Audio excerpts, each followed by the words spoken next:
William, hopefully a fan videographer from Two Hats Publishing. I welcome you to another Two Hats special, community events. Let's look in and see what's really happening.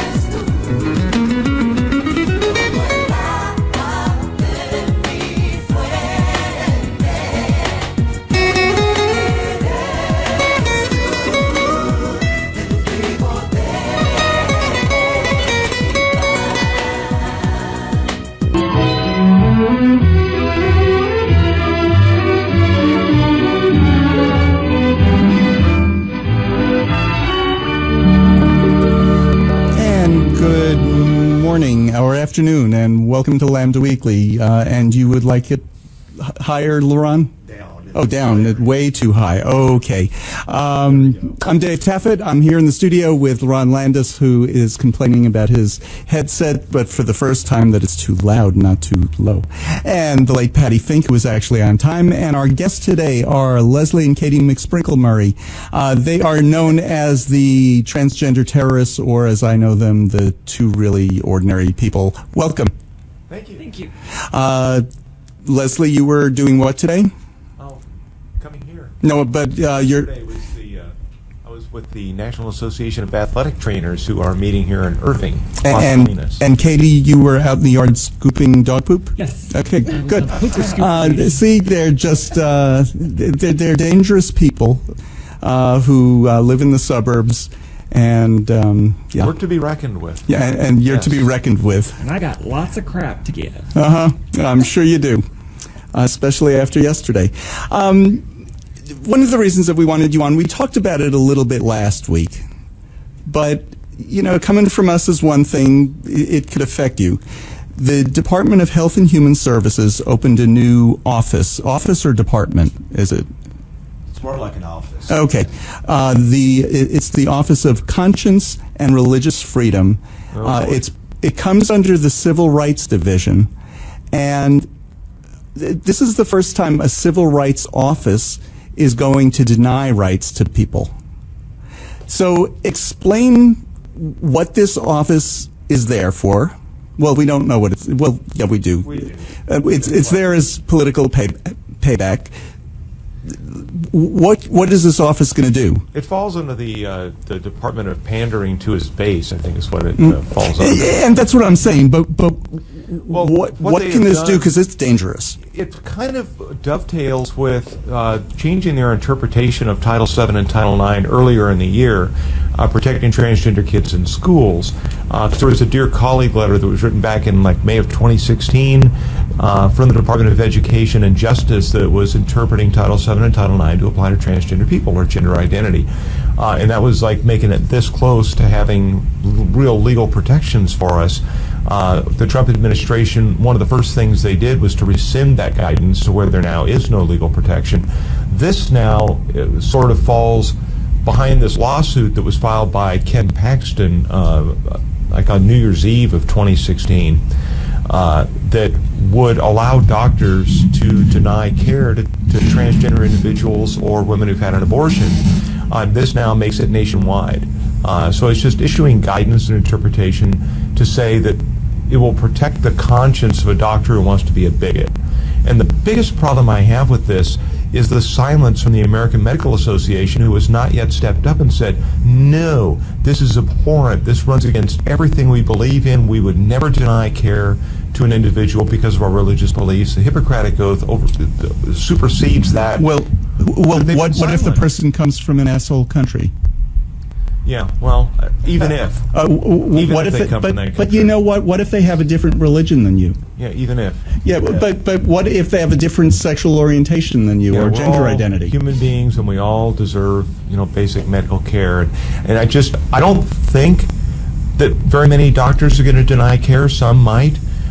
But I think it's a bad message, because more than anything else, it sends a message that we as transgender people are not we're somewhat less, that we're not worthy of medical care, that we can be denied care, and it gives permission to other people to treat us poorly or less than. And I think, too, that one of the problems with it is what we've always been facing, and that is if someone doesn't like you to the extent that they want to deny you service, and maybe they feel like they don't want to say it to your face because they're just that cowardly, they just might give you poor care. It's like if you take your car to a mechanic and they sees a bunch of rainbow stickers or something, or an Equality Texas sticker on the back of your car, and says, "Oh, well, I'm just going to do a crappy job on this and get you out of my hair." Yeah, maybe that's not the mechanic for you. But you wouldn't know it until you had more trouble. Right. And if it's your body, what are they really doing to you that you don't know? And they don't have to be forthcoming about it. They can just, treat you really substandard care. Well, to use the mechanical reference, it would be as if we bring our car into the mechanic and we have to teach the mechanic how to fix our own car because the mechanic hasn't been taught anything about how to fix our car. Many transgender people have to train our own doctors how to treat us because they aren't taught in medical school how to treat transgender bodies. So there's 1.4 million people that are roaming around in the United States that doctors really know very little about. I want to go back to David, with the question you asked in the beginning, and that is, why was this put in the Civil Rights Division? Well, that's actually what they're trying to use it as. They're saying that they are the ones who are being discriminated against. Yeah, a doctor is being discriminated against because he's being asked to care for a person. Exactly. Now, I do want to make one thing clear. We're not asking every doctor to do transgender surgery. We're not asking every doctor who has no expertise in it to do suddenly services for somebody in a way that he doesn't know. But in the same way that if you have a heart attack, your general physician or the emergency room will then refer you to a cardiac specialist. But we have transgender heart attacks. Well, but that's my point. That's my point. That's what they can deny. Okay, you're transgender and you had a heart attack. Not in this hospital. Yeah. And this will also, we've heard these stories, past 10 or so years where certain pharmacists don't want to fill a prescription that they don't see fit, that their religion, particularly the overnight abortion drugs. Plan B and this. Yeah, well, this will back them up. They don't have to fill that prescription. So what would you have to do? You have to run around and, I guess, pharmaceutical shop. Find a pharmacy that will fill it. That's ridiculous. Well, imagine someone who lives out in a rural community where you have maybe one doctor. Yep. And if that one doctor just happens to be a member of, the First Baptist Church, who isn't going to service gay people, who isn't going to service transgender people, you could be in a position where you are seriously ill with something that antibiotics could treat very easily, but now you've got to find a way to go 20, 30 plus miles just so that you can find a doctor who's willing to treat your cold or whatever. I think it's even more dangerous than that. I don't really think there are that many doctors out there who are going to deny care to a person who just had a heart attack or care to a person with the flu who's going into the emergency room right now, and we have lots of that in Texas. I think the dangerous part is the orderly who, I don't have to serve meals to that person. She's a transgender person.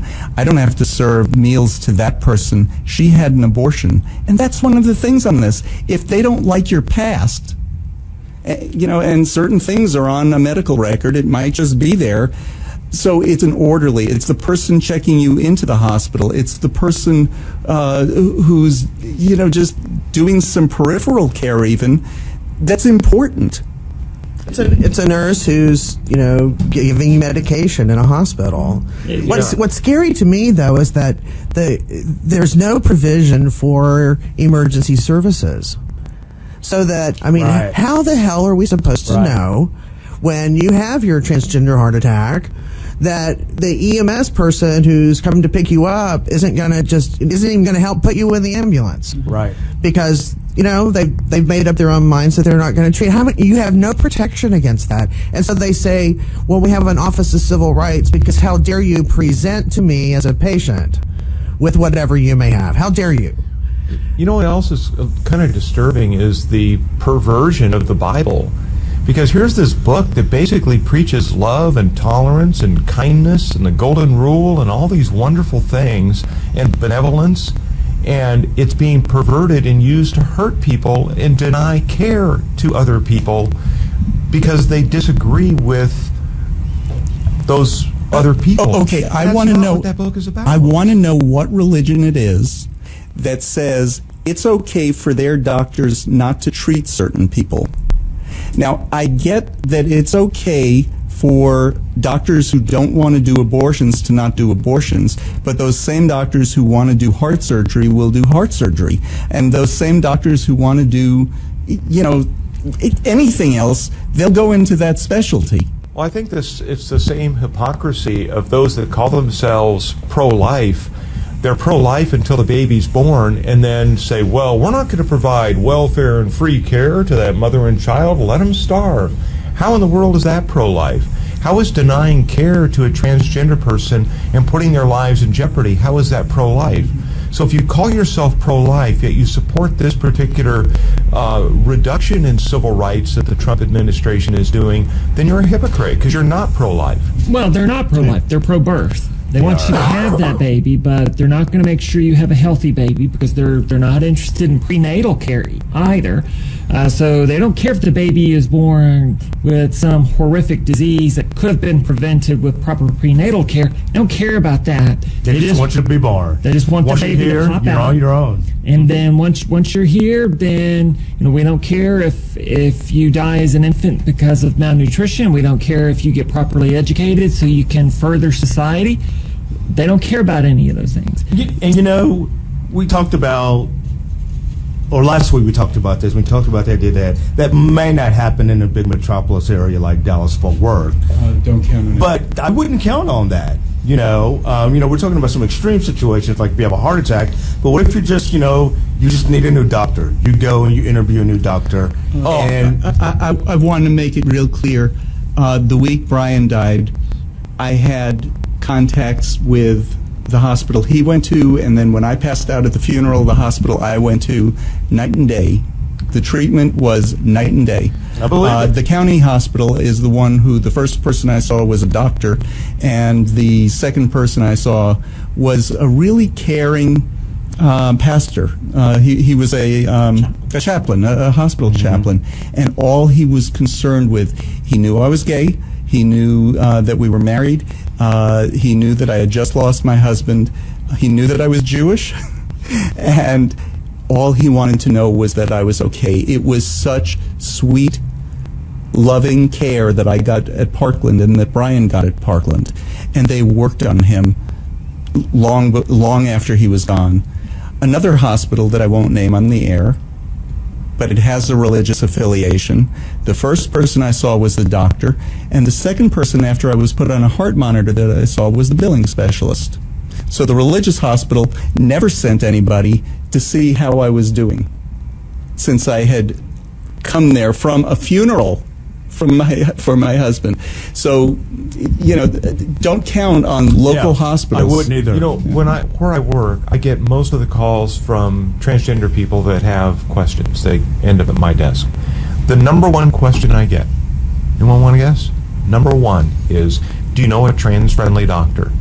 To me, I'm astounded at that question because it implies that there are doctors who are not trans-friendly, and that I find disturbing. And I would think anybody in the medical community should be standing up and saying, I can't conceptualize of somebody who would deny care to someone who's transgender, but enough of them do to where transgender people are constantly saying, where can I get decent health care where I'm going to get respected and where people know my body and understand me? And again, when you're talking about transgender care, you're not talking about transgender surgery. Or transition-related care. I'm just talking about basic care. Health care. For your annual checkup. Yeah, sore throats and broken arms. Well, and another very insidious way that this could hurt people is, my doctor has like a little portal. So when I go in and get my blood work done, they post it. So I can log in and look at my blood work, which I do. In fact, we were talking about this on the way over here. I just had some blood work done. I need to go look at it.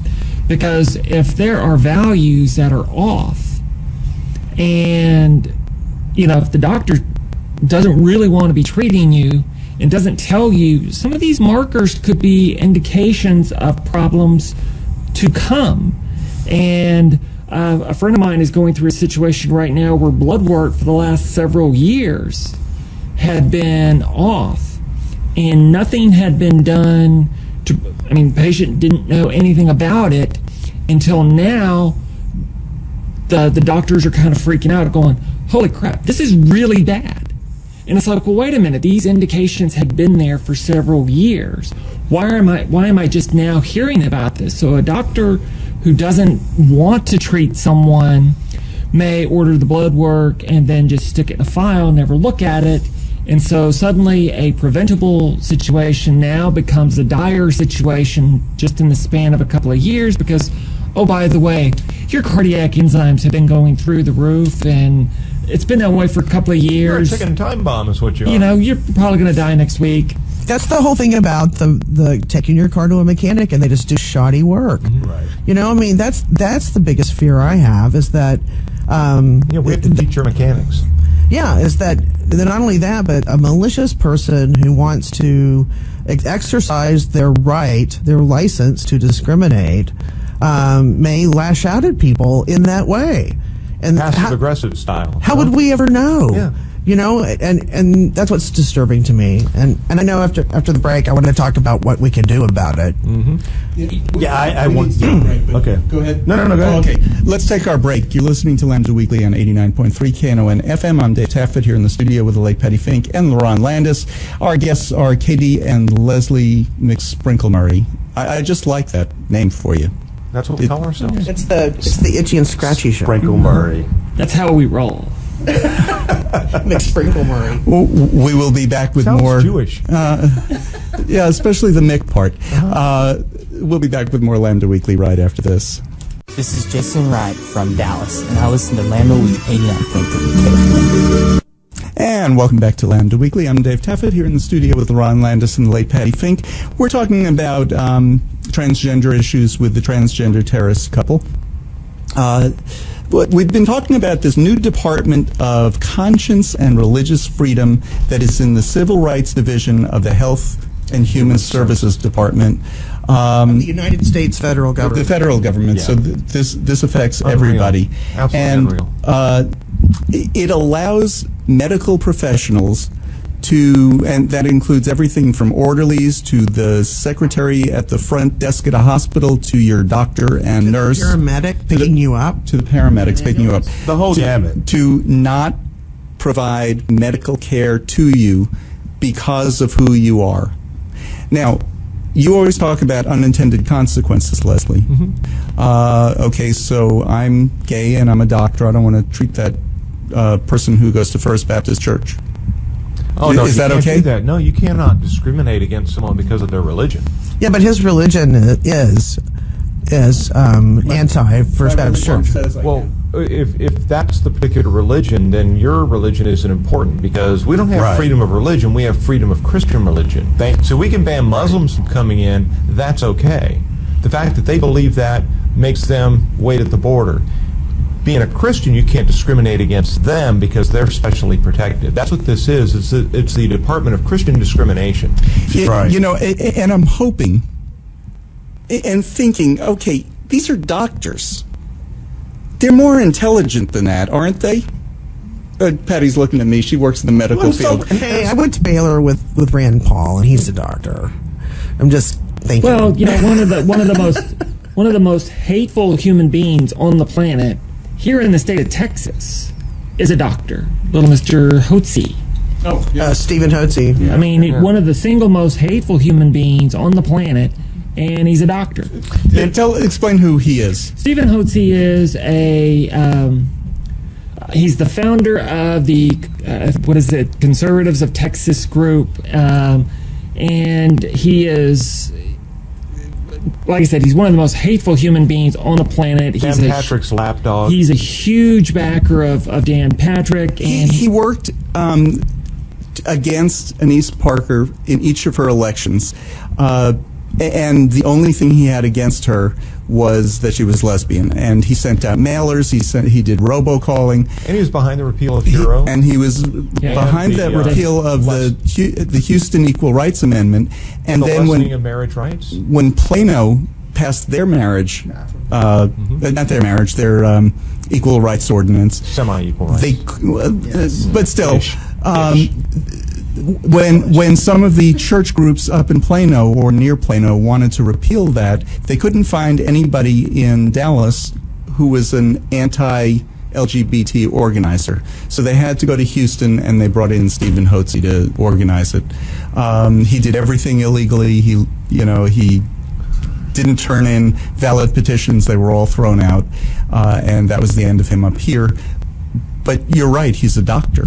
Yeah, he's a medical doctor, and there's a blog. They have a blog. In fact, a law school classmate of mine that some of you may have heard of, little Jared Woodfield, is his little lapdog.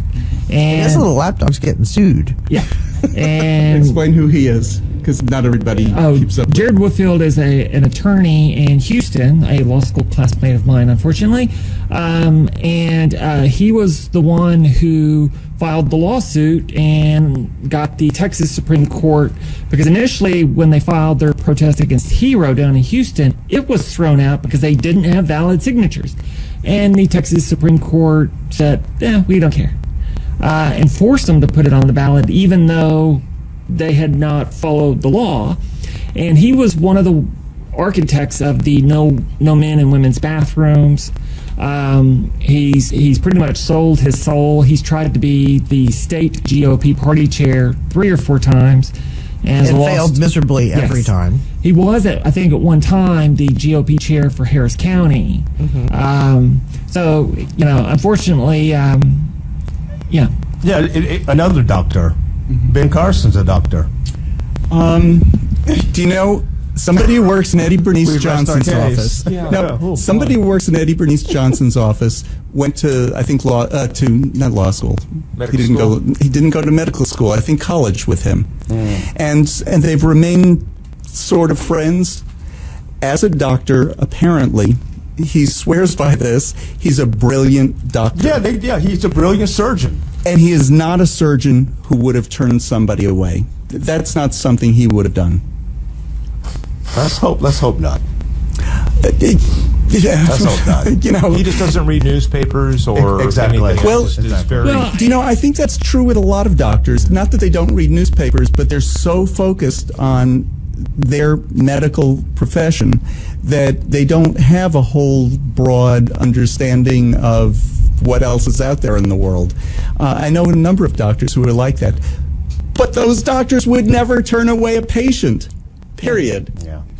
Just before the break, Leslie was saying how one of her most common phone calls you get and from other trans individuals is, where can I find a trans-friendly doctor? Yeah. Good for them.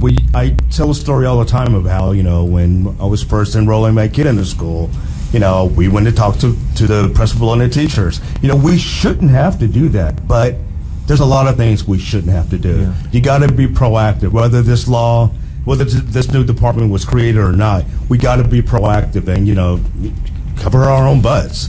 Again, we shouldn't have to, but we should. I remember being active in the trans community in the late 90s, and that was before everything was on the internet. And whatever little group you were in, whether it was just a local support group, everything, that's where we networked. It's, hey, what doctor do you use for your hormones? Right. Where do you go to get this done?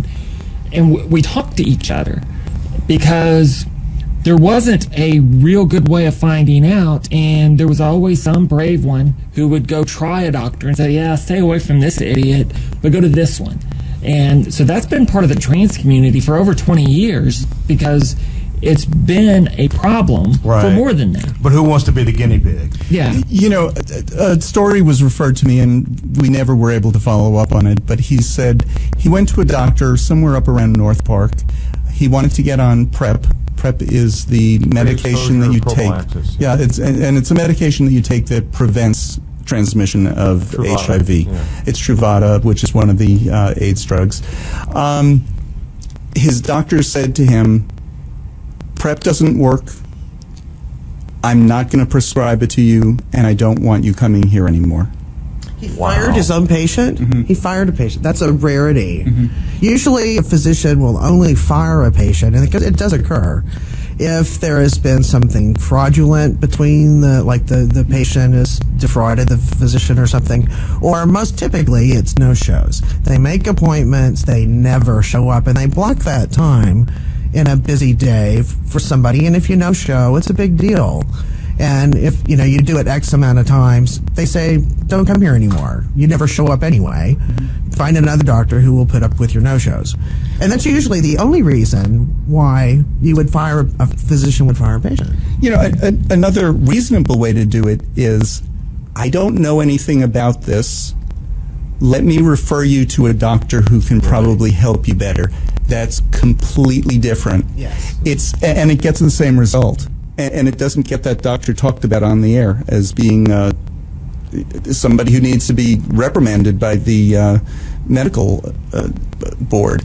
But it's okay to not know everything and to tell your patient you don't know everything.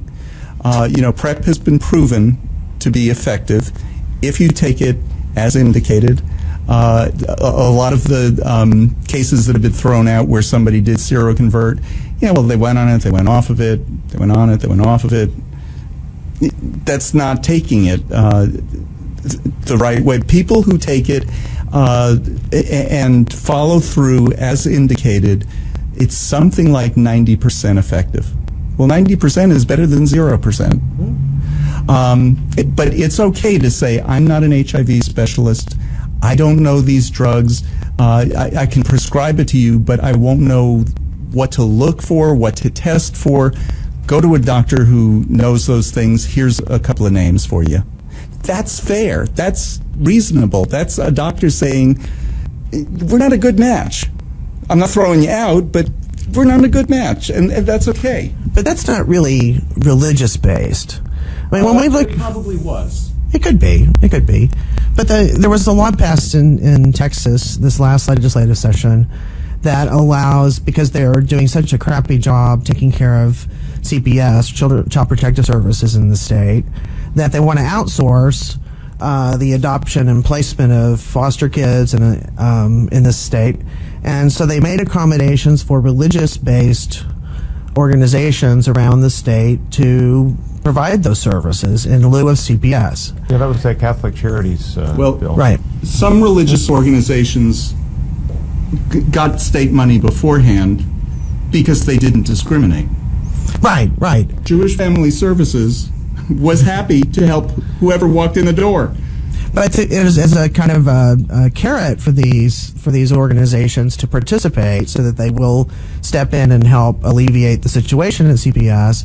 They, kind of made an enticement to say, well, if you don't really if you have firmly held religious beliefs with regard to a client who may walk in the door, then you don't have to serve them. Right. But you do have to have somebody else available to serve them if it's not you. But among the firmly held religious beliefs that they counted in that situation, in terms of foster care and child services and adoption, is, for example, two parents who are not of the same religion, a married couple who are an unmarried person. It wasn't just LGBT issues at all. It was a woman who has had an abortion in the past. Not now, not looking for one, not anticipating one in the future, but somewhere in their past they had an abortion. They could be denied the services of this stand-in for CPS because somebody behind the desk has a problem with the fact that they had an abortion. Yeah, essentially it's just laws and rulings that allow you to use your religion to be a jerk. And I bet that they wouldn't consider that Katie is an attorney and that Leslie is a chambermaid. Whatever I am. Kept woman. They wouldn't consider them because they're transgender and because they're a same-sex couple. We are? Yeah, we are. Yeah, you are. But do you know who it bothers me even more about? Adults can do their research and know that this agency isn't going to be great for us. That agency is a better fit. But the kids that come through those agencies that they're matching don't have a choice. They can't say, I don't really want the blah, blah home to take care of me. If a gay kid comes through, it's likely that kid is not going to be placed. Or they're going to, because of their religious beliefs, they're going to place them with somebody who does go to First Baptist Church. I was about to say, they'll be and placed. will torture this kid. They'll replace somebody with a family until they can be cured. Yeah, so they can be cured of that. Yeah. Right, because they're certainly not going to place that gay kid with a gay couple. No, exactly. So, because they're not going to deal with the gay couple. But chances are that kid is not going to be placed, and that kid is going to end up homeless and on the street. Well, my thought on this is the way, if they're going to keep these obvious, I think they're unconstitutional laws, then I think that we ought to be up front and told about it at the beginning. I think that if you're a paramedic on an ambulance, you need to have a badge that says in plain letters, I do not treat gay people, trans people, Jewish people, whatever it might be. Right. And you have to know that up front, and they have to bring extra people along in case one of the people out there at the end of that 911 call is gay or trans or Jewish, to compensate, or Muslim, the list is long. to compensate for this, and then put it in the windows and all their advertising and everywhere. My thoughts are it should also be part of the hiring screener is that if somebody is unwilling to do the job that you need them to do, whether it's religious or not, then they are disqualified from working there. But you're not supposed to ask. Able to do what we need you to do. I heard an interview, and that's precisely what is one of the reasons they're using why this department has been created. There's a nurse who went for a job interview. I don't know if it was at an abortion clinic, but the nurses had to administer. It was family planning clinic of some sort, and she refused to prescribe birth control. Yeah, and they wouldn't hire her, so she said she was discriminated against. Oh, stop. Yes. Yeah, yes. I mean, what's happening in this country, and as someone who is a professional, I mean, to be a professional, you've got to take your personal feelings out and do the job. I mean, I've got clients that hate my guts and imagine wonderful. Many of us do. Yeah, wonderful ways to which to dispose of my recently deceased body, but it's still my job to do whatever I can to protect them, even from themselves, to the extent that I can. And every professional has to do that.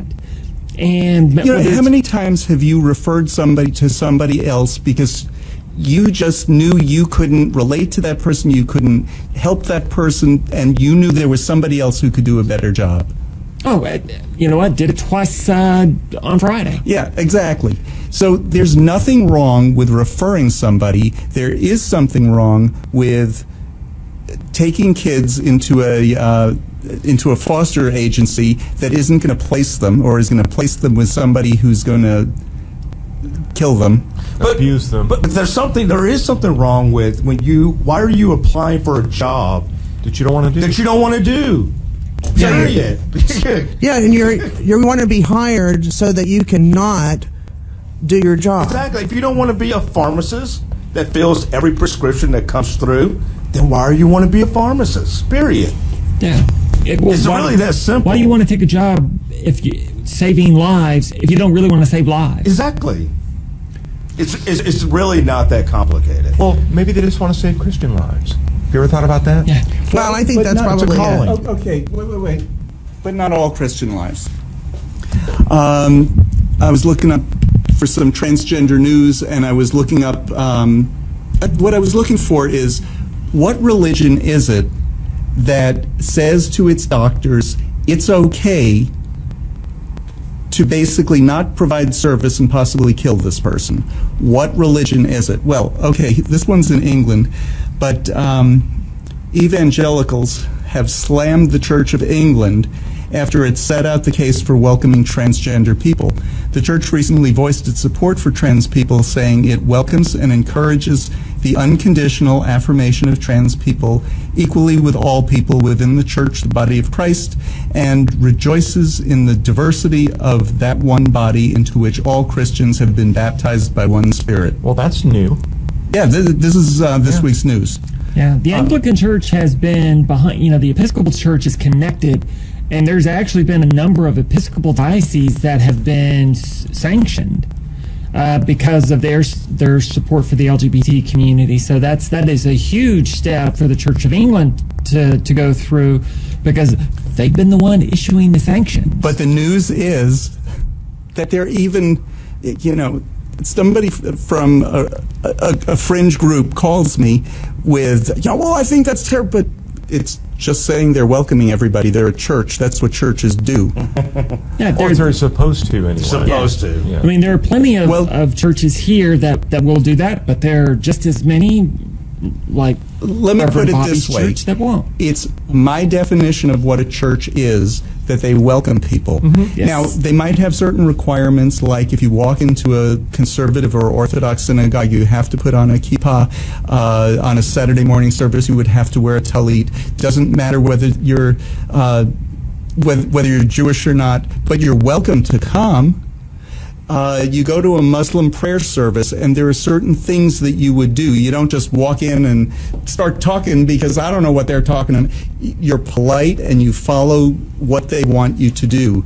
In a Catholic service, there are times where they kneel, and if you're not Catholic, you're welcome to be in that service, but you sit, and you sit quietly. I mean, there are just certain things that... it's called politeness and respect. Respect. But these evangelicals are apparently making a big deal in the British press. How dare you? How dare you in your church? So they're messing in a church not their own. In the Church of England, how dare you welcome these people? Not how dare you tell us to do it, but how dare you do it? What kind of religion is this? It's time to take a break. You're listening to Lambda Weekly on 89.3 Knon FM. I'm Dave Taffet here in the studio with Lerone Landis and the late Patti Fink, and our guests are Katie and Leslie McMurray. And we will be back with more. It's getting real easy to say that. And we'll be back with more right after this. This is Kimberly Truex of the GLBT Wedding Expo, and you're listening to Lambda Weekly on 89.3 Knon FM. And welcome back to Lambda Weekly, and we have the microphones on, so they heard everything that you and I were saying, but that's okay. Tried to warn you. Lerone tried to warn us. You know what? It's one of those days. Who pays attention to Lerone? Just because his arms are waving in the air and he's jumping up and down on his seat. He could be exercising. He could have just had the microphones on, but he didn't. Okay, so we're talking about... because the mics were on. Exactly. Don't do that. No, just this one. Just Patty's one. So we're talking... The conversation started about this new department or Office of Conscience and Religious Freedom in the Health and Human Services Department that comes under the Civil Rights Division. So on the federal level. The new civil right is that if you don't want to treat somebody, you don't have to. In a hospital, in a clinic, in a doctor's office. It didn't even delineate where. It just said out there, like all providers. So providers have rights, but the patients don't. That's curious. Now, here's another scary part of this. This is just a department that's created by the president, which he has authorization to do. Whenever he leaves office, the next president could easily just remove that department. Yes, they could. They could. However, this has already become law in one state, Mississippi. This exact same law, and it was passed last year. It went in effect in this new year. And the Supreme Court refused to hear it. And the Supreme Court refused to hear it, exactly. Well, and now the grounds that they refused to hear it on was the standing ground, because standing is this weird legal concept that sometimes courts hide behind not to hear something. And Roberts is a big standing. You have to have a dog in the hunt. So now what they've got to do is they've got to find somebody who's actually been adversely affected by this law, and that person then has to sue. Then you might be able to get the Supreme Court to hear it. Well, and that'll be a stronger case, won't it? Yes, it'll absolutely be a much stronger case when you actually have somebody who can stand up and say, look, I was harmed because I was denied medical care. Sadly, it'll probably be their estate that stands up. Potentially. I was just going to say, somebody is going to die. Yeah. And again, we're talking particularly in the rural communities where you don't have 50 hospitals within 10 miles of each other. You have one hospital for several hundred square miles. But what's interesting about the Mississippi law as well is that it's not just medical care; it's public accommodations, it's employment, it's everything. Well, Mississippi has such a sterling track record for extending civil rights to all. Right, and then sticking with it. Yeah. You know. Hey, I have relatives in Mississippi. Yeah. My condolences. I'd like to go back They're to actually as liberal as I am. I'd like to go back to this idea that we need to know, because I do think it's crucially important. It killed the bill in Oklahoma when they said, "Oh, you have." They introduced a bill that was similar to this, where people could deny services to people they don't like, or people they allegedly have these quote firmly held religious beliefs. It was right after marriage equality, so it was specifically for Like the wedding cake. cakes, Florists. So, a Democratic legislator in Oklahoma introduced an amendment to the bill that said, okay, if you have this law, then then everybody who denies services or may potentially deny services has to post a sign in the front of their store, in the front of their practice, on all their advertising, Love it. on premise, whether or online, wherever it might be, and let people know that they don't serve gay people or trans people or Muslim people or Jewish people, and whatever that list is, they have to post it so that the public knows before you walk into an establishment that you're going to be denied service, so they can just avoid that and move on, because that would be what the person denying them service would want them to do. This move on, go somewhere else. Right. Not make an appointment, come in, take off from work, go in, find out there suddenly, oh, I can't treat you. You want to know up front. Exactly. And it absolutely killed the bill, because these cowards do not want to own their bigotry. Right. No. Okay, so right after Plano passed their equal rights ordinance. Ish. It's equal-ish. Equal-ish ordinance. Okay, whatever. But they passed something. Right after they passed that ordinance, Prestonwood Baptist Church had a meeting. This guy, Hotsy, that you were talking about, he was there. There were some real frightening people there. I stood by a police officer through the meeting because... Isn't Sanford the executive pastor there? Yeah. Yeah. Anyway, so a couple hours after that, the mayor of Plano was having a press conference at City Hall, so I went to that. And he's made a short statement and then said any questions, and all the TV, radio, everybody was there. Nobody was asking anything, and they were all actually looking for me to see what the questions should be. So I said, okay, so I'll ask. I said I was at the Klan rally across town, and their big concerns seem to be your florists who will have to make sales. Can you give me a list of your homophobic florists here? We'll print them. Gay people will stay away from these people. Nobody will be embarrassed. Everybody's happy. Everybody makes that just fine. And you can see he's starting to shake. Afterwards, he came up to me. He said in a real stern voice, "You don't ask questions like other reporters." I said, "I've been told that before." He said, "You crack me up."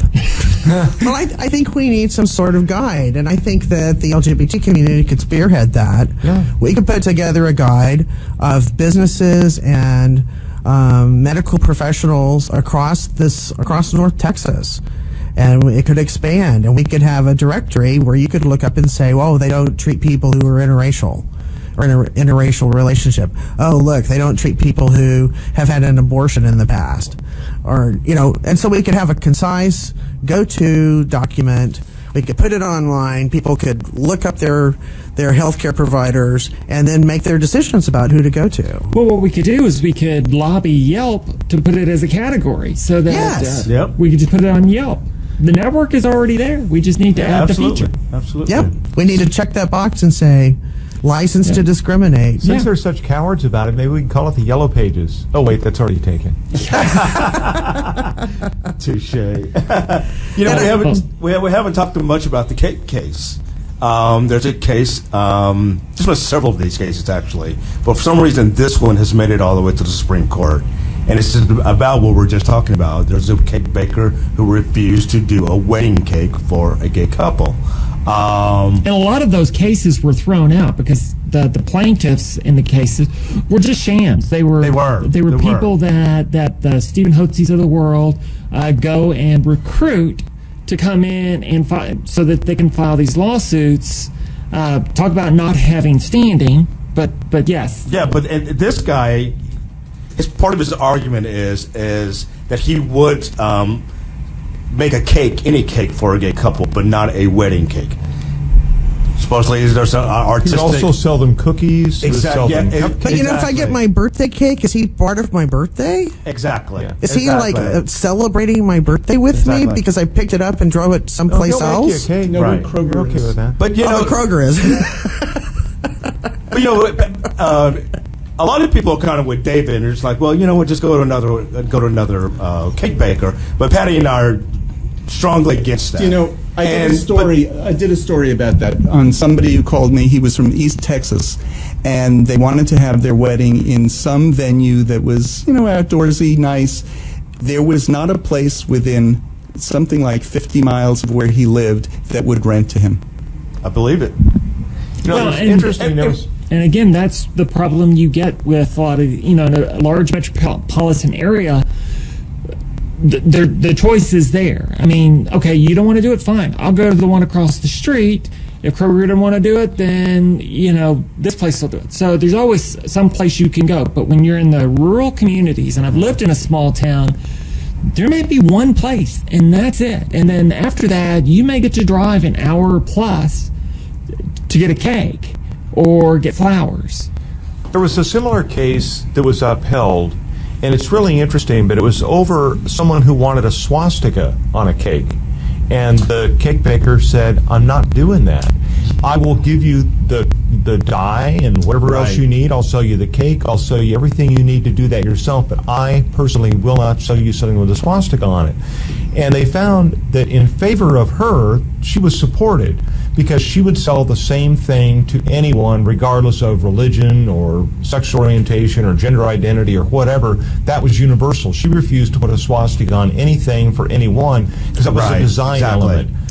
But she'd sell him the cake. She was Still selling the cake. Right. This is more of a deciding of use. Right. Of saying, if I'll sell you a cake, but if you decide to use it as a wedding cake, they refuse to sell it that way. And so that is what is challengeable because you can't, to me, make a decision on how someone else is going to use something. He has lost at every appeal. That's right. And he has very, deep pocket supporters, and they're funding. Yeah, this is the what's it called? The Falwell's Foundation. What is it?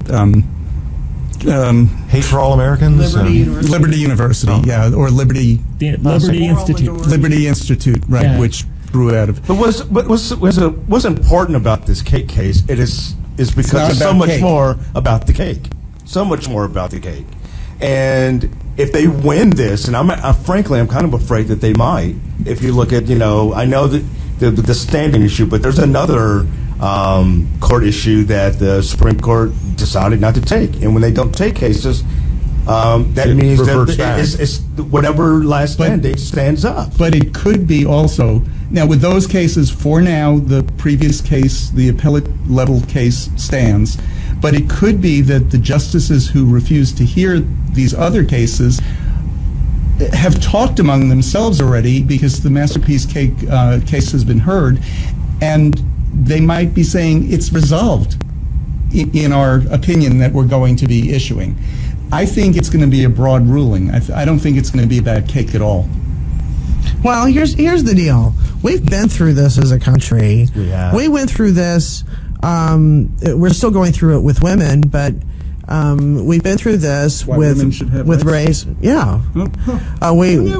Equal pay for equal work. I mean, that's still a problem in hiring, but if you hang your shingle out as a business in this country, there was a time when you could turn away a brown person or a black person or anyone you didn't like and put a sign in the window, and that was okay. But today, after the civil rights movement and the changes in civil rights law and the Voting Rights Act and such in the 60s, nobody can do that today. That would be grossly illegal. So we thought. To turn away a person based upon their race. Well, this is no different. If you hang your shingle out as a business to serve the public, you can't pick and choose who can come in your door, and you certainly can't do so without telling the public. It's otherwise you're just a sitting trap Doesn't it also imply certain things? Because if you say, we refuse to make a cake for a gay couple, but if you're a child molester, come on in. If you're a rapist, come on Sure. in. If you cheated on your wife, come on in. If you're Otherwise known as the Senate candidate. Yeah, pretty much. But yeah, so Mrs. if they don't from Alabama. specifically list the people they won't sell to based on whatever it is they believe or have done, I would think then it's implied that they would. And that to me seems a little odd. Well, it's no different than the way we get treated anyway. Yeah. I mean, they're accepting of, certain religions don't like divorce. Well, they embrace divorced people, but they won't embrace a gay person or a trans person. It's the hypocrisy is pretty established. I don't want those people making my wedding cake anyway. Well, That's right. When we had our wedding cake made, we were talking to our cake was baker. delicious, by the way. Thank you. But we were talking to our cake baker, and before we signed a contract with him, we said, "You're not going to be offended by baking our cake, are you?" And he said, "I'm gay, right?" And I said, "Yeah." His cake baker was one of my best friends. Well, I would love to see, if this is to go forward, I would love to see the signs out. Because I think they should own their bigotry. They should have the balls to say, I don't treat trans people, and I so don't treat them, and I'm going to exercise this right under this newly created rule by Donald Trump, and I'm going to exercise it now, and I'm proud. I'm proud to say I don't serve trans people. And I want the first sign to go up at the White House. Just put it right out front. If you're going to use your religious belief to create that sort of exemption, I would love to, if they would somehow cite what section in the Bible says transgender people are bad. What did Jesus say about transgender people? Nothing. Nothing, not a word. Huh. That's odd. I think he did. Yeah? What do you think he said? I think he said that you shouldn't get medical care and that you shouldn't get... everybody's looking at me. Yeah, but that's what I said at the beginning. What religion preaches discrimination? There is no basis for that. Although, here's another one that comes out of... Well, that's not true, because Wilshire Baptist doesn't. No. So it's not the Baptist church. You're overgeneralizing way too much. Katie, your cousin Steve Sprinkle is a Baptist minister. yeah. So, We love him. We do. We love him a We lot. really do. and he's not related to you, is he, that you know of? Okay, I didn't think so. No, cousin, that's not related. There are more sprinkles. Anyway, here's another case that I came up with from a church. A trans woman, a church, this is in Great Britain again, and this is part of that evangelical thing that we were talking about before. They reported that a trans woman is not welcome at this church, and they issued this statement: she's not loved by God, she is the devil's daughter. Wow. I can help her if she wants to take the devil's last name. We can do a quick name change for her. Wow. You do that for children of... Sure. Oh, okay. But it's not like Beelzebub. There's a lot of choices. Yeah. Millennia of choices. So we spent 55 minutes on all the bad news, all the bad trans news, some good trans news, the Oscars. Yana Ford is a trans man. He made a documentary called Strong Island, and it's nominated for an Oscar. Beautiful. First time a trans person has been nominated for an Oscar, but not two trans people. Yes. Chile's entry to the Oscars is A Fantastic Woman. It stars a trans actress, Daniela Vega. Now, she's playing a woman. No, she's playing a trans woman. Oh, she is playing a trans woman. Oh, okay, okay, that's... It's a trans actress playing a trans woman. And this will be the first time that a film is honored for a trans role then being played by a trans person, because every trans film that's gotten an award before, like Boys Don't Cry and Transamerica, it was cisgender. They did a wonderful Dallas Buyers job. Club. Yeah. Dallas Buyers Club. Okay, they didn't do a wonderful job, No. but Right. What's her name? Huffman. Oh, Felicity Huffman, and did a wonderful job. yeah, and the one who won for Boys Don't Cry. Those were wonderful. Swank. Hilary Swank. The wonderful acting. I'm not taking anything away from what they did, But it wasn't one of us. but it was not a trans It's just person a form of playing. whitewashing that Right. needs to stop. Just like what's the name of the film that was nominated? Gay film Call Me by Your Name. and straight actor being nominated. One of them is. I don't know about the other. But anyway, first time the trans people will be honored at the Oscars. And when I say honored, it's an honor to be nominated. Trans troops or trans volunteers started volunteering for the Army, the Air Force, the Navy.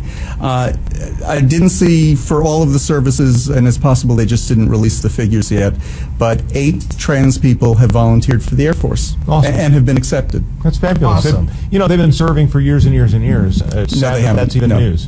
Sure they have. No, it's never happened that there's been. Do you know, until just a couple of years ago, a gay person never served in the Army either? Never.